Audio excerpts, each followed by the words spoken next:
अस्सलाम वालेकुम दोस्तों। एक बार की बात है, बगदाद में हजरत अब्दुल कादिर जिलानी रहमतुल्लाह अलैह एक छोटे बच्चे के रूप में अपनी माँ के साथ रह रहे थे। उनकी माँ चाहती थी कि उनका बेटा इल्म ज्ञान प्राप्त करे, इसलिए उन्होंने उन्हें बगदाद भेजने का निर्णय लिया। जाने से पहले उन्होंने अपने बेटे को 40 अशरफिया सोने के सिक्के दी और उनकी जेब में सिल दी। रास्ते में जब वह एक कारवां के साथ यात्रा कर रहे थे, कुछ डाकुओं ने कारवां को लूट लिया। एक डाकू हजरत अब्दुल कादिर जिलानी के पास आया और पूछा, तुम्हारे पास क्या है? बच्चे ने बेझिझक कहा, मेरी माँ ने मेरी जेब में 40 अशरफिया सिल दी हैं। डाकू यह सुनकर हैरान रह गया और उसे अपने सरदार के पास ले गया। जब सरदार ने बच्चे से पूछा कि उसने सच्चाई क्यों बताई, तो हजरत अब्दुल कादिर जिलानी ने कहा, मेरी माँ ने मुझे हमेशा सच बोलने की हिदायत दी थी और मैं उसकी आज्ञा का पालन कर रहा हूँ। यह सुनकर डाकू का दिल पिघल गया। उसने बच्चे से माफी मांगी और सारे लूटे हुए सामान को वापस लौटा दिया। इस घटना से प्रभावित होकर पूरा डाकू गिरोह तौबा कर लिया और नेक राह पर चलने लगा। इस कहानी से हमें यह सीख मिलती है कि सच्चाई और ईमानदारी इंसान को हर परिस्थिति में ऊंचा बनाती है। जब हम सत्य का पालन करते हैं तो अल्लाह ताला हमारी मदद करता है और दूसरों के दिलों को भी बदल सकता है। एक बार की बात है, हजरत उमर बिन खत्ताब रज़ियल्लाहु अन्हु रात के समय मदीना की गलियों में घूम रहे थे ताकि वे जान सकें कि लोग कैसे रह रहे हैं।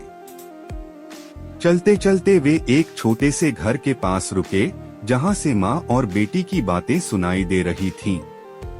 माँ ने कहा, बेटी दूध में थोड़ा पानी मिला दो ताकि ज्यादा पैसा मिल सके। बेटी ने जवाब दिया, अम्मी खलीफा उमर ने दूध में पानी मिलाने से मना किया है। यह धोखा है। माँ ने कहा, लेकिन खलीफा यहाँ थोड़ी हैं। उन्हें कौन देख रहा है? बेटी ने जवाब दिया, अगर खलीफा हमें नहीं देख रहे तो क्या अल्लाह भी हमें नहीं देख रहे? यह सुनकर हजरत उमर बहुत प्रभावित हुए। अगले दिन उन्होंने उस लड़की का निकाह अपने बेटे आसिम से करवा दिया। उन्हीं की संतान से आगे चलकर प्रसिद्ध मुस्लिम शासक हजरत उमर बिन अब्दुल अजीज पैदा हुए, जो अपनी न्यायप्रियता और ईमानदारी के लिए जाने जाते हैं। सच्चाई और ईमानदारी का फल हमेशा अच्छा होता है। अल्लाह हमें हर समय देखता है, इसलिए हमें हमेशा सही काम करना चाहिए, चाहे कोई देखे या न देखे। एक बार की बात है, एक गरीब आदमी बहुत परेशान था। उसके पास खाने के लिए कुछ नहीं था और न ही कोई सहारा था, लेकिन वह अल्लाह पर पूरा यकीन रखता था। एक दिन भूख से मजबूर होकर वह मस्जिद में जाकर नमाज पढ़ने लगा और अल्लाह से दुआ करने लगा, या अल्लाह मेरी मदद कर। इसी दौरान एक अमीर व्यापारी मस्जिद में आया। उसने देखा कि यह आदमी बहुत सच्चे दिल से दुआ कर रहा है। जब नमाज खत्म हुई तो व्यापारी ने उससे पूछा, भाई क्या तुम किसी परेशानी में हो? गरीब आदमी ने ईमानदारी से कहा, हाँ मैं बहुत गरीब हूँ और कई दिनों से भूखा हूँ, लेकिन मैं अल्लाह पर भरोसा रखता हूँ कि वह मेरी मदद करेगा।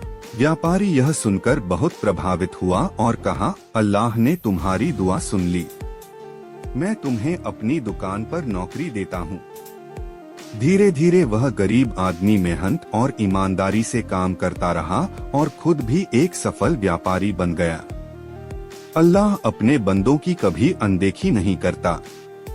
अगर हम सच्चे दिल से दुआ करें और मेहनत करें तो अल्लाह हमें जरूर मदद करता है। हमें हमेशा अल्लाह पर भरोसा रखना चाहिए।